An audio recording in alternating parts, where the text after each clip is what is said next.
This week, we're going to talk about something that Sundar Pichai, who happens to be the CEO of Alphabet, a $1 trillion market cap company, said about AI. Here's the quote: "Artificial intelligence will have a more profound impact on humanity than fire, electricity, and the internet." So AI promises to change the world, right? What about the world of profound autism? Is it going to improve the quality of life of your adult, profoundly, severely autistic child, of mine, who's 35 years old? That's what we're going to answer today. And I've done a lot of research on AI. We're going to look at four of the top AI tools on the market today. And we're talking about AI not so much from, oh yeah, I can use AI to power a robot that my son or daughter is going to be excited, or I can use AI for education, or I can maybe even use AI instead of a one-on-one colleague. That's not where we're going today. What we're going with today is something you can use right now, immediately, and it doesn't take a lot of effort, just a couple prompts. It's all about research. It's all about finding resources and tools and programs and techniques that are specific to your need. So that was the challenge that I wanted to put 4 of the largest leading LLMs, put them up against the test and see how they did. So the first one I tried was ChatGPT, the granddaddy of all of them, right? Been around for everyone. Everyone's heard of ChatGPT. The second one's Claude. Claude's my personal favorite for writing and editing. Not as well known as ChatGPT, but still a pretty well-established LLM. The third one was Perplexity Pro. And that's also one that has a reputation for doing a really good job at research and giving you lots of good citations. And the fourth one is actually the newest and the one that I was most excited about. I'd heard some interesting things about it. It's actually from Google, and it's called Gemini Advanced 1.5 Pro Deep Research. It's sort of a mouthful, but it's basically Gemini Deep Research. I started with ChatGPT. Here's the prompt I gave them. This is the exact prompt. "I am writing a book to help parents of a severely autistic adult child transition their child to adulthood. Can you research and find the best papers, the best books, the best podcasts, and the best programs in the world and provide a complete plan to help parents successfully make this transition?" So that was the prompt. If you key that into ChatGPT, you're going to probably get something very similar to what I got, which was about 2 pages, about 2 1/3 pages. And it was just too generic, right? It was just general stuff about autism, very little about severely autistic or the profoundly autistic. It was the kind of stuff you could find really going to any of the national associations. The Autistic Society of America, they have transition plan outlines. It was about that level of detail. Basically, a lot about, yeah, you can do this or that, but not hardly anything about how to do it. And so I was a little disappointed. So I felt that ChatGPT needed to be reprimanded. So I said, ChatGPT, bad boy, bad ChatGPT.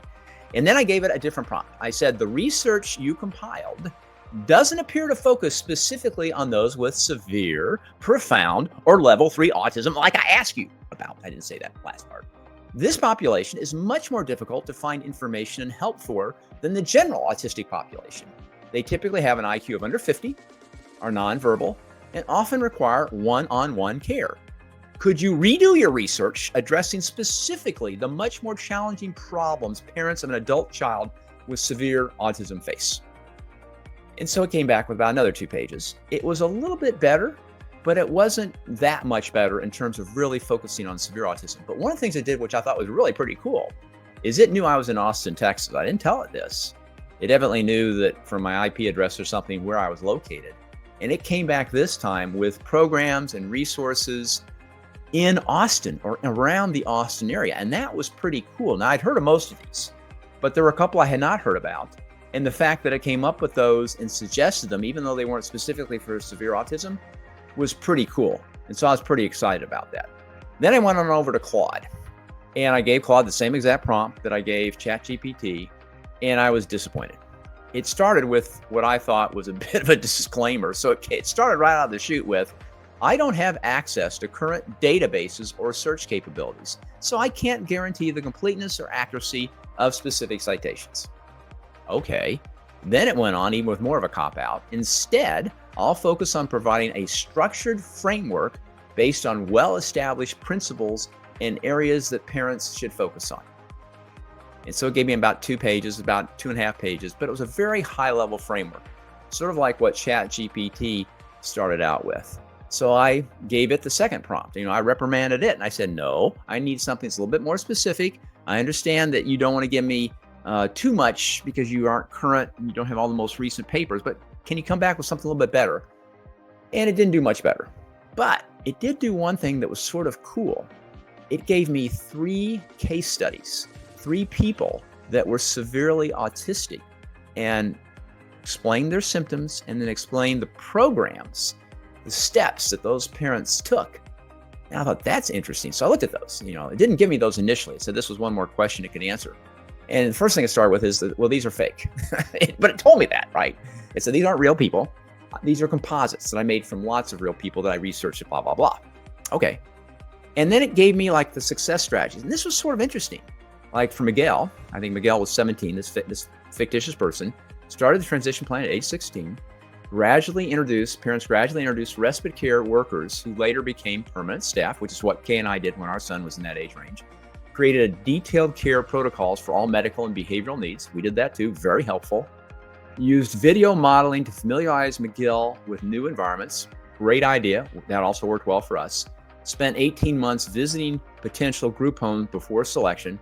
We spent about 2 weeks, 3 weeks traveling the country. We didn't find any group homes that were any good, but 18 months, maybe, I don't know. And then implemented a 6-month transition period with overnight stays increasing gradually. So these 3 case studies that you had to sort of query it to give you were sort of interesting, even though they were fictitious.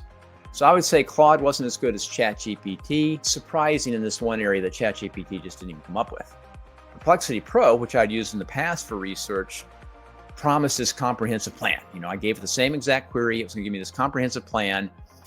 And this comprehensive plan cited 1 research paper, 1 podcast, and 2 programs. That was it. It's like, give me a break.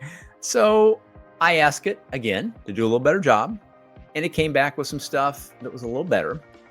I went out and checked some of the sources that it gave me. And inside those sources, there were references to things that were of value, but it required me to do the digging. So Perplexity Pro cited some references that I was able to go out and check further and find things inside of them that were relevant and were something that I was not aware of or I found helpful. But it didn't highlight that, right? It's like I had to go do the digging. So it was helpful in finding some of the resources and references to check and citations, but it didn't ferret out the stuff that I wanted. So none of these 3 had really done what I was hoping for. So I went to Gemini Deep Research. I gave it the same prompt, and it gave me a research plan. I thought, this is sort of interesting. It gave me an 8-point research plan. It said, this is how I'm going to go answer your questions. I thought, this is sort of interesting, right? Told me step by step how I was going to do this and had all these websites I was going to research. I thought, this is pretty cool. So I said, go do it. And they said, well, do you want to change anything for us? I said, no, I don't want to change anything. I want to see what you can do. This is your research plan, not mine. You go do it. And it took it a couple minutes and went off and thought and do whatever it did. And the computer started smoking. The computer didn't start smoking, but could have started smoking. It came back with 7.5 pages. Oh my God, 4 times as much as anybody else come up with. And all kinds of references and books and programs. I thought, this is great. Started looking at it, generic autism stuff. So I gave it the same prompt. I reprimanded it. The research you compiled doesn't appear to focus specifically on those with severe, profound, or level 3 autism. This population is much more difficult to find information and help for than the general autistic population, Gemini. They typically have an IQ of under 50, are nonverbal, and often require one-on-one care. Could you redo your research addressing specifically the much more challenging problems parents and an adult child with severe autism face?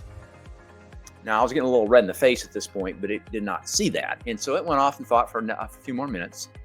Actually, before it did that, it gave me its 8-point thing. In each of the things it was going to do, it talked about how it's going to do this for severe autism or profound autism. But the last 3, it left that out. I edited its research plan at this point, and I stuck in there, severe autism, profound autism. I made sure every one of the 8 things it was going to do was specific to the population. And then I turned the thing on, and it went out and thought for a while, and it came back with 12.5 pages this time. more than the 7.5. Oh my God. And so I was pretty darn excited. And I looked at all this stuff, and some of the references were generic. Some of the references I had not thought of, and they were specific to severe autism. However, some of them were just totally bogus. I wouldn't say they didn't exist. They were just of marginal value and weren't that specific to anything I was interested in. And then it came up with 6 case studies. So remember, Claude came up with 3 of fictitious people. Well, Gemini came up with 6, and these were real people. It actually gave you the names of the real people. And the first one to start with was Susan Boyle. I thought, I know who Susan Boyle is. I watched her on America's Got Talent or something. And she's a Scottish singer who's got this incredible voice, but she has Asperger's.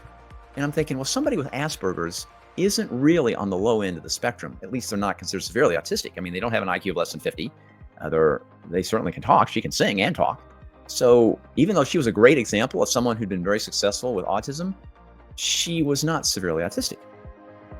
And the next person was Anne Cagarisi, and she got a master's in college in social studies and was teaching it. And I'm thinking, well, she's probably not severely autistic either. And then the other 4 I checked out in sort of the same way. These were all real people, and it cited, who they were and a little bit about their accomplishments, but none of them were, quote, severely autistic. So in conclusion, I would say that collectively, because I've been researching this stuff for a few weeks for the book I'm working on, they all did find things that I had not found. And they certainly found things in much less time. I mean, I spent a couple of weeks and they spent, a few minutes. So from a research standpoint, definitely a value, right? They each found something of value that the other 3 had not found. So it's sort of like you can't just rely upon one, since all of them sort of came at it from a little different angle and came up with some things that were interesting.